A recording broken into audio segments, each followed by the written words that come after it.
hidden reason you ruin good moments. The moment is good. Nothing is wrong. Someone you love is laughing. Your work is finally going well. For once, your mind is not solving a problem. Then a thought appears. This will not last. You remember something unfinished. You search for a flaw. You become distant, irritated, or suddenly tired. Later, you wonder why you could not simply enjoy it. But perhaps you were not trying to ruin the moment.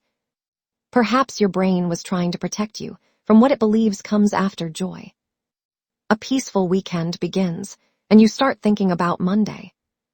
Someone compliments you, and you explain why they are wrong. A relationship feels close, so you bring up an old argument. You receive good news, then immediately imagine how it could fall apart. Maybe peace was unpredictable when you were younger. A calm evening could become an argument. Praise could be followed by criticism. You may have learned not to trust emotional weather. So the mind practices small forms of emotional withdrawal. It prepares for the ending before the moment has fully begun.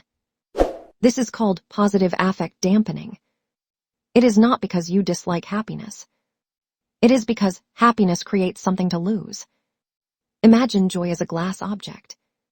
To someone who expects sudden loss, holding it feels risky. But gripping too tightly changes the experience.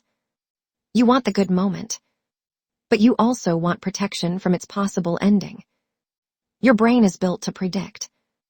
The brain does not only remember what happened, it remembers what happened next. This creates a prediction. Good feeling now may mean greater pain later. The brain predicts loss. The first step is to catch the moment of emotional exit. What happened just before I left this experience? Notice the exact point when warmth turned into scanning.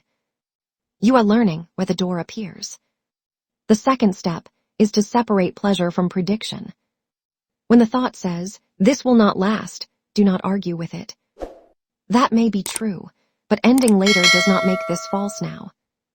The third step is to stay for 10 more seconds. When something feels good, stay with it for 10 seconds before changing the subject, checking your phone, or minimizing it. Instead of saying, "It was nothing," breathe and say, "Thank you." The fourth step is to stop using worry as a form of loyalty. But worry and care are not the same process. Ask, is there something helpful I can do now? If yes, do one specific thing. If no action is possible, return to the moment. The fifth step is to repair without turning the rupture into identity. Say, "I became tense because this mattered to me."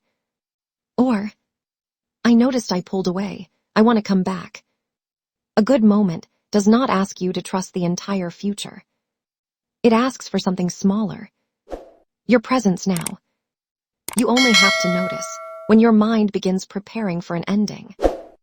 And gently remind it that the moment has not ended yet.